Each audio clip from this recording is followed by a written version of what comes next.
Soy el menor de 3 hermanos. Eso siempre tuvo sus ventajas, pero también sus respectivas desventajas. Una de las ventajas era que mis padres siempre fueron más permisivos conmigo que con mis hermanos, y una de las desventajas era que siempre heredé de la ropa que fueron dejando mis 2 hermanos mayores. El 7 de febrero del 2007 cumplí 12 años. Sin embargo, en esa ocasión no se me hizo fiesta porque apenas 4 días antes se había llevado a cabo el funeral de mi padre. Él murió en circunstancias como mínimo peculiares, por no decir que su muerte fue en extremo misteriosa. Siempre fue un hombre sano, comía bien, no fumaba, tampoco se desvelaba, y una mañana sencillamente ya no nos despertó. Los resultados de la autopsia solo añadieron más confusión a la situación, porque lo que nos dijeron fue que había muerto debido a una falla masiva de todos sus órganos. Los doctores estaban igual de confundidos que nosotros, porque nos explicaron que una muerte así era muy rara y podía darse producto de una infección bacteriana, pero hubieran encontrado la infección durante la autopsia, lo que no sucedió. Los impactos muy fuertes también podían causar una muerte así, pero mi padre murió recostado en su cama, y los otros 3 órganos que podían provocar una falla masiva, como el corazón, el hígado y los riñones, estaban en buenas condiciones. Así que, aunque se sabía la causa de la muerte, no se supo qué había provocado que muriera de esa forma.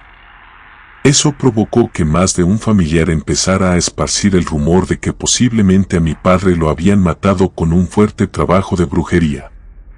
Inclusive, uno de mis primos llegó a comentarme que a lo mejor mi papá había hecho un pacto con el diablo y por eso había muerto. Escuchar eso de mi primo me dio tanto coraje y me pareció una falta de respeto tan grande hacia la memoria de mi padre que le tumbé un par de dientes cuando le lancé una botella de vidrio directo a la cara.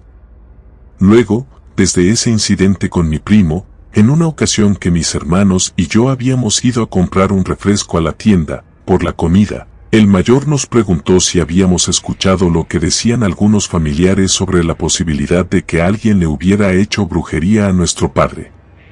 Nosotros le respondimos que sí, pero no hablamos al respecto. Sin embargo, eso de la brujería a mí me estaba carcomiendo.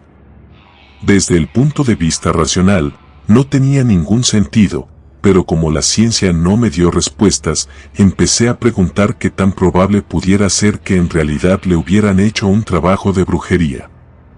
Lo primero que hice fue preguntar a ciertas personas si ellas sabían por qué a una persona se le pudiera hacer brujería. A las 4 personas que les pregunté me respondieron lo mismo: la gente envidiosa hace brujería. Con esa respuesta en mente, me empecé a preguntar si había motivos para que alguien le tuviera envidia a mi padre. No tardé mucho en comprender que sí había más de una razón para que alguien tuviera envidia de mi padre. Para empezar, había logrado un puesto alto en una empresa importante de la ciudad. Mi padre no había terminado ni la secundaria y aún así había llegado lejos en esa empresa. Bajo su cargo tenía licenciados, ingenieros y hasta un abogado, gente más preparada académicamente que mi padre, que tenían que seguir sus órdenes. Eso pudo haber dado pie al surgimiento de envidias. Otra cosa era que mi madre, antes de casarse con mi padre, había ganado 4 veces consecutivas el concurso de belleza que se hacía en la ciudad. Lo que significaba que había demasiados hombres detrás de ella, muchos de ellos con dinero, y aún así, mi madre se casó con mi padre, que en ese entonces solo trabajaba en atención al cliente. Así que, para no extenderme demasiado, había motivos para que por lo menos una persona sintiera envidia de mi padre. Antes de que terminara el año, mi madre comenzó a enfermar.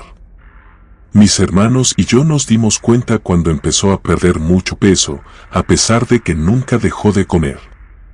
El momento en que decidimos convencerla de ir al hospital fue cuando la vimos toser un poco de sangre.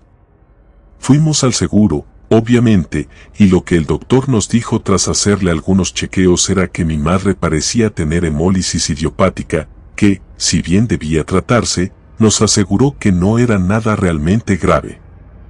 A los 2 días, mi madre despertó con las piernas tan hinchadas que ni siquiera podía caminar. Mis hermanos y yo nos ausentamos de la escuela para estar en la casa al pendiente de mi madre.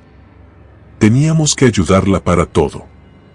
El problema fue que se negó a volver al hospital, dijo que primero se terminaría las cajas de medicamento que le habían dado y después iría al doctor. Mi madre quedó ciega antes de que se terminara el medicamento.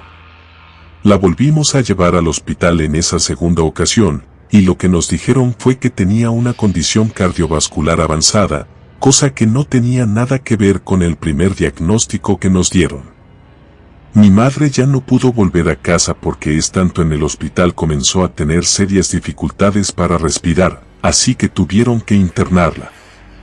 Estando internada, a los 3 días, se le empezaron a torcer los dedos de las manos, y esa misma semana le dio una convulsión que la mató.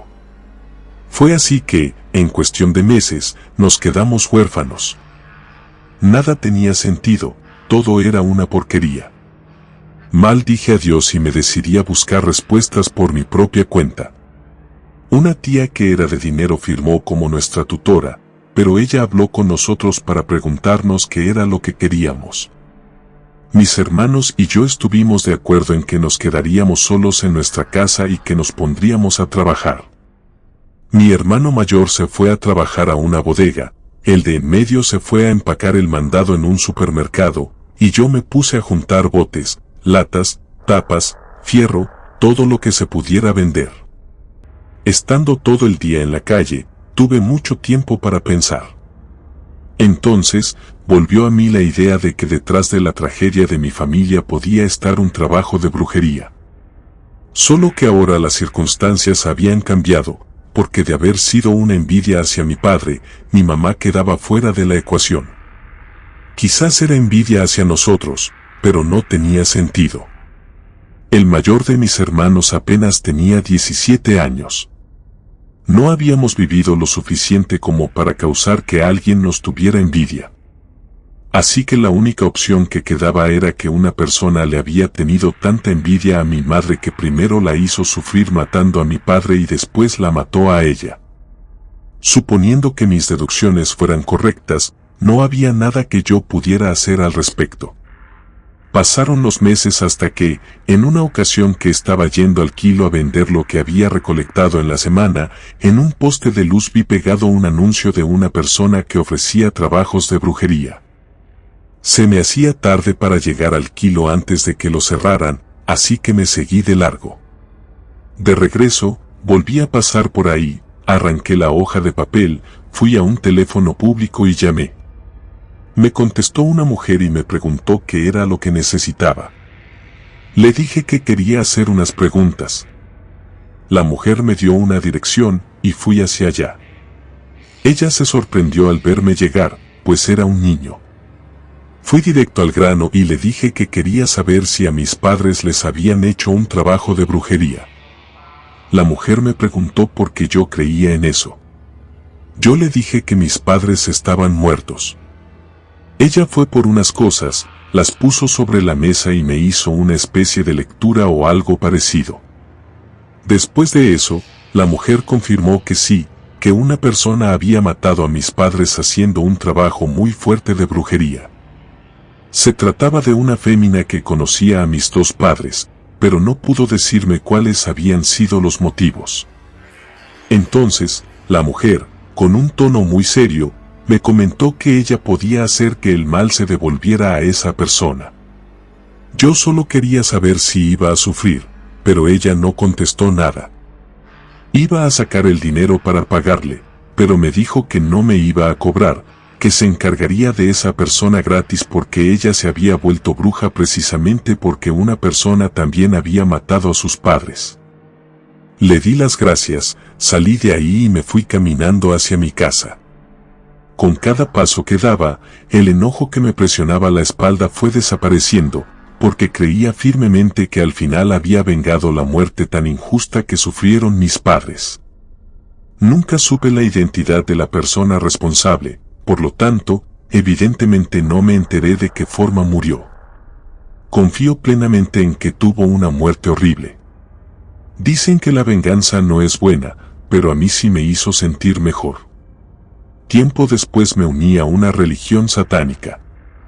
Ya no estoy activo dentro de esa comunidad, pero aún le rezo al demonio de vez en cuando.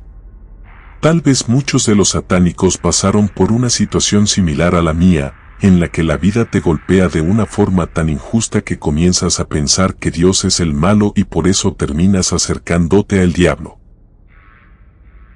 Si es la primera vez que nos escuchas, analiza nuestro contenido y, si te gusta, por favor, apóyanos suscribiéndote y activando la campanita de notificaciones. Además, puedes encontrar y escuchar más de nuestro contenido en el canal Voces Siniestras. Te dejaré los enlaces en la descripción y comentarios.